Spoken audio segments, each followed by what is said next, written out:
नरेंद्र मोदी वही हैं जो नाले से निकलने वाली गैस से चाय बनाने की बात करते हैं। कहते हैं कि पसीने से मुंह पोंछ लेता था तो ग्लो आ जाती थी। अच्छा, कभी ये क्लाइमेट चेंज को डिनाई करते हैं कि गर्मी नहीं बढ़ रही बल्कि हमारी गर्मी सहने की शक्ति कम हो रही है।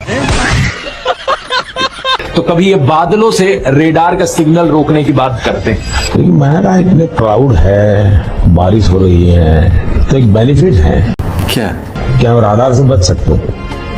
एक तो जानते नहीं है, ऊपर से अहंकार इतना कि अपने अज्ञान का भी एहसास नहीं। गजब बेइज्जती है। एक दफा मोदी दूसरे देश में गए थे, वहां भारत का राष्ट्रीय गान चल रहा था और ये बीच में ही चलने लगे।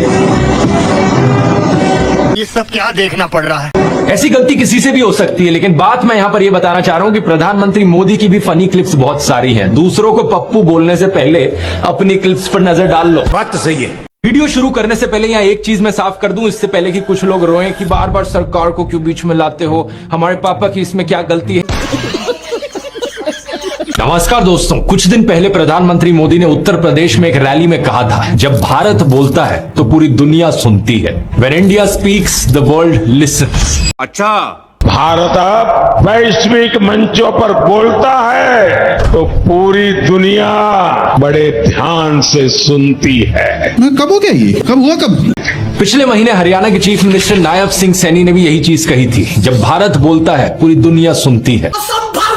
इतना ही नहीं, पिछले साल जुलाई 2023 में भी बीजेपी नेता राजनाथ सिंह ने कहा था, आज जब भारत बोलता है तो पूरी दुनिया सुनती है। इंटरनेशनल फोरम पर आज भारत बोलता है और लोग कान खोलकर सुनते हैं कि भारत बोल क्या रहा है। तुम तो धराधम फेंके जा रहे हो। इससे भी पहले अगस्त 2016 में उस समय की विदेश मंत्री लेट सुषमा स्वराज ने कहा था कि आज जब भारत बोलता है तो पूरी दुनिया सुनती है। यानी 2014 तक भारत की कोई नहीं सुनता था और 2 साल में ही दुनिया भारत की सुनने लग गई।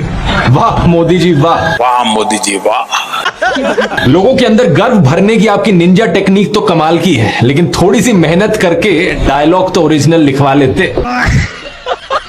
आप जानकर हैरान हो जाएंगे दोस्तों कि जो ओरिजिनल स्टेटमेंट थी वो मनमोहन सिंह जी के लिए कही गई थी। जब मनमोहन सिंह बोलते हैं तो पूरी दुनिया सुनती है। सही पकड़े हैं। और ये बात कही थी former US president Barack Obama ने। ओबामा ने कहा कि जब भारत के प्रधानमंत्री बोलते हैं तो पूरी दुनिया सुनती है। When the Prime Minister speaks, people listen, particularly because of his deep knowledge of economic issues.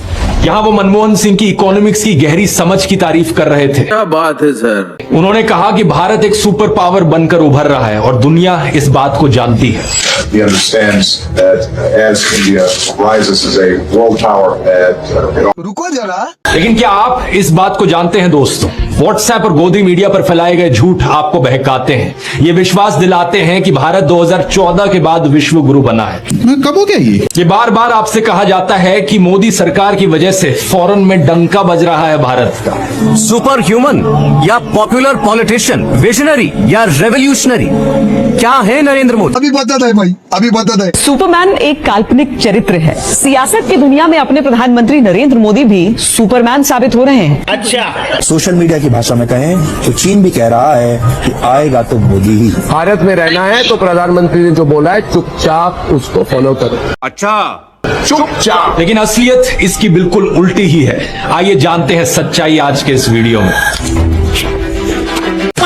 सबसे पहले सरकार की क्लास लगाते हैं। प्रधानमंत्री मोदी ने करोड़ों जॉब्स देने की प्रॉमिस करी थी, क्या आपको याद है दोस्तों? लेकिन हमारे कुछ मीडिया चैनल्स की माने तो उन्होंने ये वादा कभी किया ही नहीं था। कब हो गया ये? मजाक नहीं कर रहा, एबीपी न्यूज ने इसको लेकर एक फैक्ट चेक किया था। उन्होंने कहा कि पीएम मोदी ने तो सिर्फ इतना कहा कि कांग्रेस ने रोजगार नहीं दिया, उन्होंने ये थोड़ी कहा कि हम रोजगार देंगे। क्या? यह बीजेपी चुनावी वायदे के तौर पर कहीं कभी देश को हर साल 2 करोड़ नौकरी देने का वायदा नहीं किया था। इसीलिए मोदी सरकार पर हर साल 2 करोड़ नौकरी न दे पाने का आरोप झूठा साबित हुआ है। अभी बता दे भाई। क्यों एबीपी न्यूज वालों, ये बताओ जरा, ये किस पार्टी की पॉलिटिकल कैंपेन है? युवाओं को बेरोजगार रखने वालों, जनता माफ नहीं करेगी। चलो हालात बदले, देश की सरकार बदले। ये ऐड दोस्तों बीजेपी हरियाणा ने चलाई थी। इस सज्जन को क्या तकलीफ है भाई? पिताजी ने हमेशा पढ़ने को बढ़ावा दिया पर नौकरी ना मिली। विकास हो तो ही नौकरी निकले ना। इब जाग उठा है हरियाणा। आज की सच्चाई पता है क्या है? क्या? मुझे बड़ा दुख होता है बताते हुए दोस्तों, इन्होंने हरियाणा को बेरोजगारी में नंबर 1 बना दिया। बात तो सही है। दिसंबर 2022 के CMI डेटा के अनुसार हरियाणा में अनएम्प्लॉयमेंट 37.4% पर है, यानी कि पूरे देश में सबसे ज्यादा अनएम्प्लॉयमेंट यहाँ है। इसका कारण नरेंद्र मोदी है।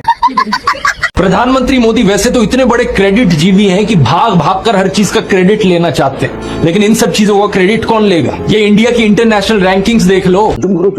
ह्यूमन डेवलपमेंट इंडेक्स में इंडिया की रैंक 134, ग्लोबल पीस इंडेक्स 2023 में rank 126, global hunger index 2023 rank 111 नीचे गिरी, डेमोक्रेसी इंडेक्स 2023 रैंक 104 नीचे गिरी।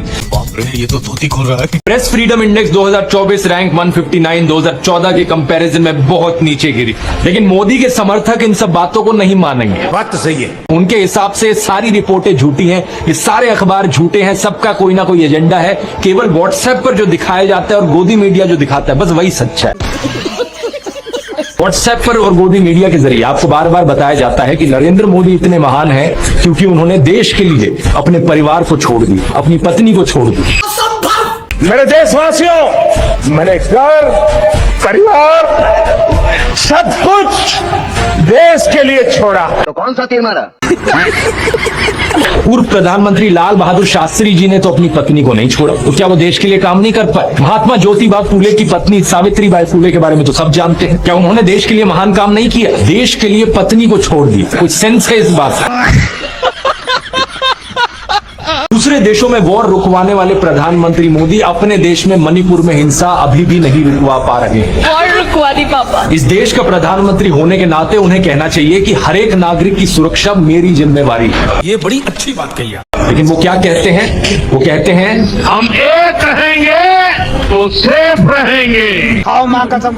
ये बटेंगे कटेंगे का एक पॉलिश्ड वर्जन है, लेकिन बच्चा समझ सकता है कि यहाँ पर एक्चुअली में यूनिटी की बात नहीं करी जा रही। बात तो सही है। इन्होंने एक इंटरव्यू में कहा था कि जिस दिन मैं हिंदू मुस्लिम की बात करूंगा, मैं सार्वजनिक जीवन में रहने के काबिल नहीं रहूंगा। अच्छा, मैं जिस दिन हिंदू मुसलमान करूंगा ना, उस दिन मैं सार्वजनिक जीवन में रहने योग्य नहीं रहूंगा। और वाकई अब ये सार्वजनिक जीवन में रहने के काबिल रहे। महंगाई के बारे में नरेंद्र मोदी कहा करते थे, प्रधानमंत्री के मुंह से महंगाई का म भी नहीं निकलता। प्रधानमंत्री यहाँ आए थे, लेकिन प्रधानमंत्री बोल महंगाई का माँ बोलने के लिए तैयार नहीं है। महंगाई का माँ बोलने के लिए तैयार। इन्होंने ही नारा दिया था, बहुत हुई महंगाई की मार, तो अब महंगाई को कंट्रोल करने पर वोट क्यों नहीं मांग रहे? इस सज्जन को क्या तकलीफ है भाई? नरेंद्र मोदी खुद को गंगा पुत्र कहा करते थे, तो अब नमामि गंगे के नाम पर वोट क्यों नहीं मांग रहे? क्यों नहीं मांग रहे वोट काम पर? Good question. ये मेक इन इंडिया का शेर याद है दोस्तों?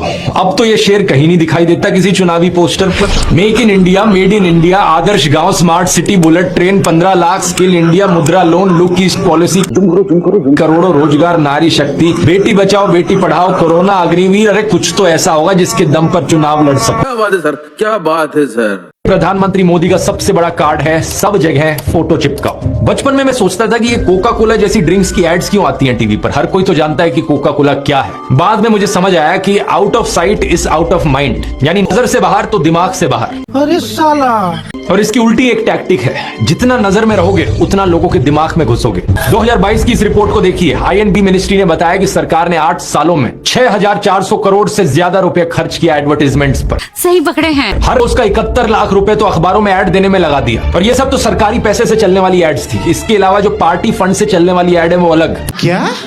अखबार पर नरेंद्र मोदी, रेडियो पर नरेंद्र मोदी, टीवी चैनलों पर नरेंद्र मोदी, फेसबुक पर नरेंद्र मोदी, पेट्रोल पंप की होर्डिंग्स पर नरेंद्र मोदी। अभी और सुनिए, सड़क पर पोस्टर छपे हैं, गूगल एड्स पे करोड़ों खर्च करके अपना चेहरा दिखा रखा है हर एक सरकारी स्कीम के इश्तिहार पे। अरे ये सब तो छोड़ो, कोविड वैक्सीन के सर्टिफिकेट पे भी नरेंद्र मोदी। सेल्फी पॉइंट्स तक बना डाले इन्होंने जगह जगह। 2022 की इस रिपोर्ट को देखिए। INB मिनिस्ट्री ने बताया कि सरकार ने 8 सालों में 6400 करोड़ से ज्यादा रुपए खर्च किया एडवर्टाइजमेंट्स पर। वाह मोदी जी वाह। हर रोज का 71 लाख रुपए तो अखबारों में ऐड देने में लगा दिया। और ये सब तो सरकारी पैसे से चलने वाली एड्स थी। इसके अलावा जो पार्टी फंड से चलने वाली एड है वो अलग। और गोदी मीडिया के एंकर जो दिन रात चाटुकारिता करते हैं वो अलग। हर जगह नरेंद्र मोदी। इस सज्जन को क्या तकलीफ है भाई? एक गायक थे जिम मॉरिसन, उन्होंने कहा था कि जो मीडिया को कंट्रोल करता है वो दिमाग को कंट्रोल करता है। लेकिन एक और सिंगर थे बॉब मार्ले, उन्होंने कहा था कि हर वक्त हर किसी को बेवकूफ नहीं बनाया जा सकता। सही पकड़े हैं। और अब यही हो रहा है कि हर तरफ मोदी का चेहरा देखकर लोग उकता गए हैं और ये जो वॉर रुकवाने वाली कहानियां हैं इन पर पूछा जा रहा है कि इतनी ही वॉर रुकवाने वाले हो तो मणिपुर की हिंसा क्यों नहीं रुकवा देते। इलेक्ट्रॉन बॉन्ड का पैसा है, कहीं तो यूज होगा। किसी एक्टर को उठा के बेटी बना देंगे, पापा ने वॉर रुकवा दी, पापा मणिपुर के दंगे क्यों नहीं रुकवाते। लोग पूछ रहे हैं कि भारत में सब चंगासी है तो 2022 में सब रिकॉर्ड तोड़ते हुए 2.25 लाख लोगों ने भारतीय नागरिकता क्यों छोड़ दी। का कारण नरेंद्र मोदी है। मोदी की गारंटी, चारों तरफ हर जगह यही ऐड छाप रखी है। कुछ दिन पहले एक भाषण में गारंटी दी थी भ्रष्टाचार को लेकर। मेरी गारंटी है, भ्रष्टाचार हटाओ। रुको जरा, इतनी बेशर्मी से इतना बड़ा झूठ सिर्फ वही इंसान बोल सकता है जो मानकर बैठा हो कि भाई जनता तो बेवकूफ है, मैं जो बोलूंगा वो अंधाधुंध मेरी बातों में विश्वास कर लेंगे। इस गारंटी की असलियत सुनो। Himanta Biswa Sarma 10,000 crore Saradha chit fund scam का आरोप अब बीजेपी में है। नवीन जिंदल 21,000 करोड़ कोलगेट स्कैम का आरोप अब बीजेपी में है। अभी और सुनिए। Ashok Chavan Adarsh housing society scam का आरोप अब बीजेपी में है। Ajit Pawar 70,000 crore Maharashtra state cooperative bank scam का आरोप अब बीजेपी के साथ है। ये तो धोती खोल रहा है। Praful Patel 30,000 crore Air India scam का आरोप अब बीजेपी के साथ है। Suvendu Adhikari 10,000 crore Saradha chit fund scam का आरोप अब बीजेपी में। वाह मोदी जी वाह। 2014 से 25 ऐसे ऑपोजिशन लीडर्स हैं जिन पर करप्शन के आरोप लगे थे और अब उन्होंने बीजेपी ज्वाइन कर लिए और ये करप्शन के आरोप बीजेपी ने ही लगाए थे खुद। इनमें से 23 के ऊपर जो अब करप्शन केसेस चल रहे हैं उन्हें भुला दिया गया है। जनता माफ नहीं करेगी। इतना ही नहीं, इस इलेक्शन में लड़ने वाले 28% बीजेपी के कैंडिडेट्स एक्चुअली में बाकी पार्टियों से डिफेक्ट होकर बीजेपी में आए हुए हैं। बड़े बड़े भ्रष्टाचारी आज सलाखों के पीछे हैं। सभी पता था भाई। सच बात यह है कि सारे भ्रष्टाचारी आज के दिन बीजेपी के अंदर है और इसके अलावा इलेक्टोरल बॉन्ड का स्कैम देश के इतिहास का सबसे बड़ा स्कैम है। जो नेता सलाखों के पीछे हैं वो तो वो लोग हैं जिन्होंने बीजेपी ज्वाइन करने से इनकार कर दिया। अरविंद केजरीवाल और हेमंत सोरेन जैसे पॉलिटिशियंस जिनके खिलाफ ना कोई मनी ट्रेल मिला है ना कोई करप्शन साबित हो पाया है। क्या बात है सर, क्या बात है सर। मोदी सरकार में मौजूद हर एक मंत्री की हालत देख लीजिए। फाइनेंस मिनिस्टर हो चाहे फॉरेन मिनिस्टर हो, एनवायरमेंट मिनिस्टर हो चाहे एजुकेशन मिनिस्टर हो, एक भी फील्ड में ढंग का काम हो रहा हो तो बता दो। मैं नहीं बताऊंगा। जनता को तो कुछ मिल नहीं रहा है, लेकिन इन बीजेपी नेताओं के बेटों को देखिए क्या मिल रहा है। होम मिनिस्टर अमित शाह के बेटे जय शाह ना ढंग से हिंदी बोलनी आती है ना ढंग से इंग्लिश बोलनी आती है। वर्ल्ड कप के लिए कुछ बोलता क्यों नहीं हूँ मैं? मुंह से सुपारी निकाल के बात कर रहे बाबा। इसके मुंह में पैदाशी सुपारी है। As you are knowing that we are living in लेकिन इंडियन क्रिकेट का पूरा कंट्रोल इनके हाथ में दे दिया गया। अक्टूबर 2019 में बीसीसीआई के सेक्रेटरी से शुरू होकर आज ये इंटरनेशनल क्रिकेट काउंसिल के चेयरमैन बन चुके हैं। क्या? जय शाह का खुद का बिजनेस भी बहुत ग्रो किया है। इनकी कंपनी कुसुम फिनसर्व एलएलपी की इनकम 2014 से 2019 के बीच में 14,925% बढ़ गई। सही पकड़े हैं। इनकी नेटवर्थ लगभग 25 गुना बढ़ गई, 1.21 करोड़ से लेकर 25.83 करोड़ रुपीस हो गई। बात तो सही है। और आप मुझे बता दो इन्होंने कौन सी टैलेंट और कौन सी स्किल्स लगाई ये अचीव करने के लिए। इसी तरह देखिए लेट अरुण जेटली का केस, जो कि एक यूनियन मिनिस्टर थे, 14 साल से दिल्ली डिस्ट्रिक्ट क्रिकेट एसोसिएशन के प्रेसिडेंट थे और अभी 2020 से उनके बेटे रोहन जेटली इसके प्रेसिडेंट बन गए हैं। डिफेंस मिनिस्टर राजनाथ सिंह का केस देखिए, इनके बेटे Pankaj Singh cycle federation of India के प्रेसिडेंट। अच्छा। External affairs minister S Jaishankar, इनके बेटे Dhruva Jaishankar observer research foundation के यूएस हेड है। ये रिलायंस द्वारा सपोर्टेड एक पॉलिसी थिंक टैंक है। रुको जरा, लेकिन ये बाप बेटों की कहानी बड़ी लंबी है दोस्तों। कोई और पार्टी होती तो यहाँ पर नेपोटिज्म और करप्शन स्कैंडल्स की लाइनें लग जाती, मीडिया में हेडलाइंस चल रही होती, लेकिन क्या करें, गोदी मीडिया इन खबरों को आपको दिखाएगा ही नहीं। भगवान क्या जुल्म है। आप में से जो लोग नरेंद्र मोदी को अभी भी सपोर्ट करते हैं उनकी भयंकर तरीके से आंखें खुलने वाली। शुरुआत एक बार फिर से उनके बचपन से करते हैं दोस्तों।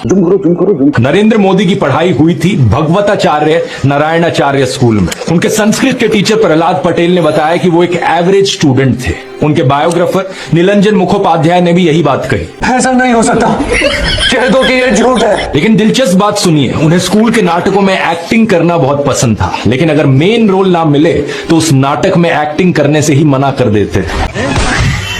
8 साल की उम्र में ही वो आरएसएस के संपर्क में आ गए थे। साल 1958 में दिवाली के दिन वो वडनगर की आरएसएस शाखा में बाल स्वयं सेवक बने। क्या बात कर रहे हैं? उनके स्कूल के सहपाठी सुधीर जोशी ने बताया कि शाम को स्कूल के बाद वो घर पर किताबें रखते और सीधा शाखा चले जाते। इसके बाद 1972 में 22 साल की उम्र में नरेंद्र मोदी आरएसएस के प्रचारक बने और 15 साल बाद 1987 में उन्हें बीजेपी में लाया गया। उन्हें एक कमाल के ऑर्गेनाइजर के रूप में देखा जाता था। ये तो अभी ट्रेलर है। स्टेटमेंट, लोकेश चंद्र ने कहा कि मोदी गांधी से भी महान है, वे तो भगवान है। रिजल्ट, उन्हें Indian council for cultural relations का हेड बना दिया गया। सही पकड़े हैं। स्टेटमेंट, पहलाज निहाली ने कहा हर हर मोदी घर घर मोदी। रिजल्ट, उनके जैसे बी ग्रेड फिल्म मेकर को सीबीएफसी का चेयरमैन बना दिया गया। का कारण नरेंद्र मोदी है। उसके बाद हमने ये भी देखा कि उनके समय कितनी प्रॉब्लम्स हुई। यूनिवर्सिटीज को भी नहीं छोड़ा गया। गजेंद्र चौहान, इन्होंने बस युधिष्ठिर का एक रोल किया था और उसके बाद सैकड़ों बी ग्रेड फिल्में करी। क्या बात कर रहे हैं? लेकिन मोदी के लिए इन्होंने कैंपेन किया तो FTII पुणे जैसे प्रीमियर इंस्टीट्यूट का इन्हें चेयरमैन बना दी। इस सज्जन को क्या तकलीफ है भाई? इसके लिए INB मिनिस्ट्री ने सजेशंस की एक लिस्ट भी रखी थी जिनमें महान फिल्म मेकर्स के नाम थे। श्याम बेनेगल, विदु विनोद चोपड़ा, रजनीकांत का नाम था, अमिताभ बच्चन का नाम था। लेकिन मोदी सरकार ने अपॉइंट किसे किया? गजेंद्र चौहान को। केवल और केवल मोदी की चाटुकारिता के लिए 139 दिन तक FTII के छात्रों ने इसके खिलाफ स्ट्राइक भी करी थी। शर्म है कुछ? वैसे अगर आम आदमी पार्टी से पैसे मिल रहे होते मुझे तो खुद ही सोचकर देखो दोस्तों, क्या वो पार्टी एक्सपेक्ट नहीं करती कि जिस तरीके से गोदी इन्फ्लुएंसर्स क्या? नरेंद्र मोदी की चरण वंदना करते हैं, मैं भी इसी तरीके से रोज ट्विटर पर अरविंद केजरीवाल के गुणगान करूं। मैं भी कहूं कि केजरीवाल जी जैसे आप एनर्जी से बात करते हैं, काश उसकी 1% एनर्जी से मैं भी बात कर पाऊं। कि 1% एनर्जी से अगर हम बात कर पाए तो फिर हम उस मैसेज को thank you sir. Arvind Kejriwal को मैं दिल्ली का पापा कहने लग जाऊं।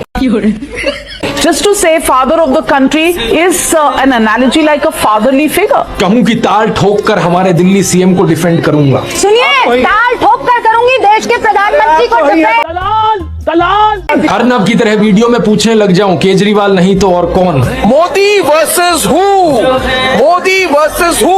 Modi versus who? अच्छा, और अपने ट्विटर यूजर नेम पर लिख लूं केजरीवाल का परिवार और आम आदमी पार्टी के लिए वोट की अपील करें। लेकिन इतने सालों में दोस्तों, क्या आपने मुझे ऐसा कुछ भी कहते हुए सुना? क्या बात है सर? क्या बात है सर? आपने फोटोज और वीडियोस में जरूर देखा होगा कि प्रधानमंत्री मोदी अपनी माता जी से मिलने जाया करते थे, जो कि अच्छी बात है। लेकिन कभी आपने नोटिस किया कि केवल वहां 3 लोग होते थे इस मुलाकात में? क्या बात कर रहे हैं? प्रधानमंत्री मोदी, उनकी माता जी और कैमरामैन। कभी कभार मुलाकात में 2-3 और लोग होते थे, लेकिन वो हमेशा और कैमरामैन ही होते थे। 3 साल पहले BBC कॉरेस्पॉन्डेंट तेजस वैद्या ने प्रधानमंत्री मोदी के भाई प्रहलाद मोदी से बात करी और सुनिए उनका क्या कहना था। अच्छा, ठीक है। तेरे परिवार ने दूर रखवानी सूचना आपवामावे। इस बात को लेकर स्पष्ट निर्देश होता है कि परिवार के बाकी सदस्य दूर ही रहे। सही पकड़े हैं। प्रधानमंत्री मोदी की भतीजी सोनल मोदी ने भी यही बताया कि उनको मना किया गया है। उनसे पूछा गया कि शपथ ग्रहण समारोह में बहुत से लोगों को निमंत्रित किया गया, लेकिन उन्हें क्यों नहीं बुलाया गया? तो सुनिए उन्होंने क्या कहा था। नरेंद्र मोदी जी ने प्रधानमंत्री का शपथ ली थी, तब देश में से कई लोग गए थे। तब आपको न्योता मिला था या आपको जाने की इच्छा हुई थी? इच्छा तो सबको होती है, पर अफसोस है कि हमें इनविटेशन नहीं दिया। ये भगवान क्या जुल्म है। G20 की थीम रखी गई थी वसुदेव कुटुंबकम, यानी पूरी दुनिया एक परिवार है। लेकिन खुद के परिवार को, खुद के भाई बहनों को अपने से दूर रखा जाता है इस तरीके से। आखिर क्या कारण है? का कारण नरेंद्र मोदी है।